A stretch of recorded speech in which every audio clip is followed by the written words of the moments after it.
Salutare, oameni buni! În acest video ne vom ocupa de un subiect care îi va irita pe mulți, poate.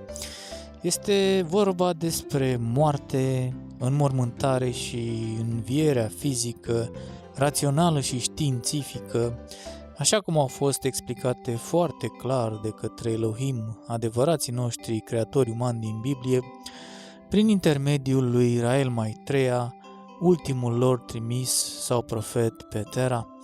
Vă invit să urmăriți materialul până la final pentru că aveți lucruri extraordinare de descoperit.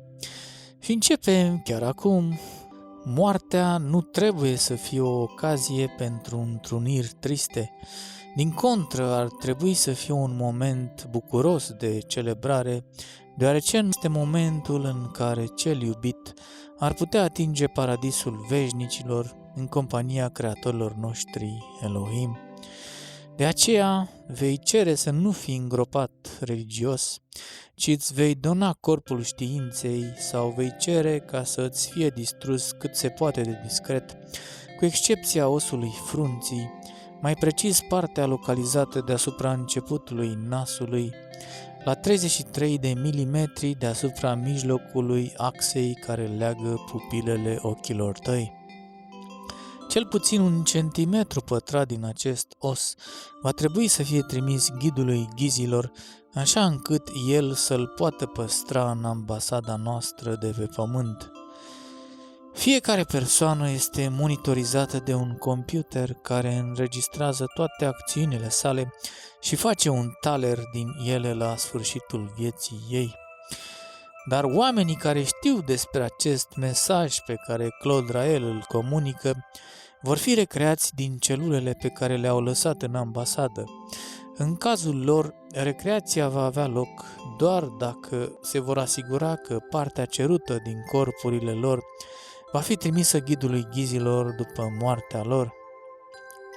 Mecanismul din computerul care registrează informațiile care vor folosi la judecata indivizilor rămâne în funcțiune după ce ei au aflat de mesaj, dar mecanismul care permite extragerea unui specimen de celulă în momentul morții este deconectat.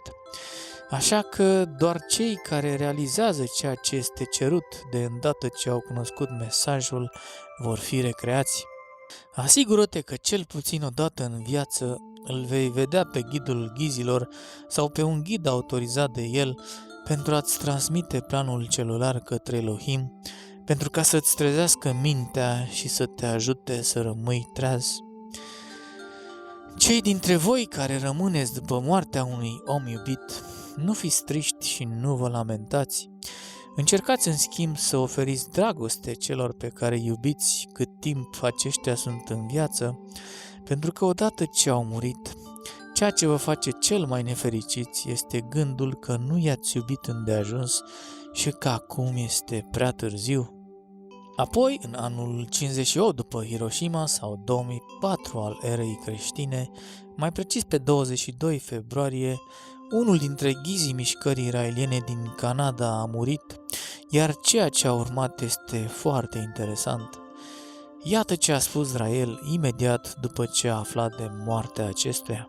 Dragilor, doream să vă anunț că Real Terio, nivel 4 și care a fost responsabil cu organizarea seminarului american pentru mulți ani, precum și responsabil pentru relațiile cu companiile de printat pentru edițiile mesajului de la Elohim și care a fost raelian aproape de la începutul mișcării raeliene, a murit noaptea trecută de cancer. Vă rog, în caz că aveți o meditație la ora 11, să aveți un mic gând pentru acest real al naibii de norocos, care, datorită devotării sale pentru mișcare de aproape o viață, a fost capabil să atingă planeta vieții veșnice înaintea mea, nefiind nicio justiție aici. Dacă l-ați cunoscut pe real, este timpul să avem o petrecere pentru a-i celebra amintirea. Și nu fiți ca acești ipocriți care spun că au credință în Dumnezeu și rai și scot râuri de plânsete atunci când le mor cei iubiți. Dacă credeți cu adevărat în Elohim și în planeta vieții veșnice, trebuie să râdeți și să celebrați cu bucurie faptul că cel pe care pretindeți că îl iubiți a atins planeta vieții veșnice și plăcerile și minunile sale. Dacă nu, dacă vă simțiți triști, atunci înseamnă că nu credeți cu adevărat în ceea ce pretindeți că credeți. Real a dorit ca toți prietenii săi să aibă un party după ce moare, cu corpul său deghizat într-un clown. I-am spus că voi fi și eu de asemenea deghizat în clown și că mă voi distra. Și o voi face pentru a mă asigura că acesta, urmărindu-ne din grădinile Elohimilor, va avea un râs etern. După numai câteva zile a fost organizat un super party, iar în cadrul său Rael a spus următoarele: Am vești bune, Real este în viață, o pot spune și ne urmărește acum cu crampe de râs. Voi știți asta, există o tehnologie care le permite creatorilor noștri să vadă prin intermediul ochilor mei, iar el a primit astăzi acces la ea. El este în viață acolo și fericit. A fost un membru al structurii care a muncit din greu și a fost de asemenea și prietenul meu. Am avut împreună o ceremonie pe care am numit-o Rognoniadă. Real aducea ronionii, adică rinichii de vițel, iar eu făceam munca manuală, îi găteam. El are misiunea ca atunci când eu ajung acolo unde este el, acesta să pregătească ronioni pentru noi, pentru a ne delecta împreună. Noi credem în știință, aceasta este religia noastră. Timp de milenii au existat plânsete în timpul funerariilor de la oameni care au crezut în paradis. În mod evident, aceștia nu au crezut cu adevărat. Poate că au avut lacrimi deoarece simțeau că lipsea ceva puțin, dar dacă a fost cazul, s-a întâmplat din cauza faptului că acea persoană nu era trezită cu adevărat, deoarece chiar acum este imposibil ca cineva să fie mai fericit decât acolo unde este el.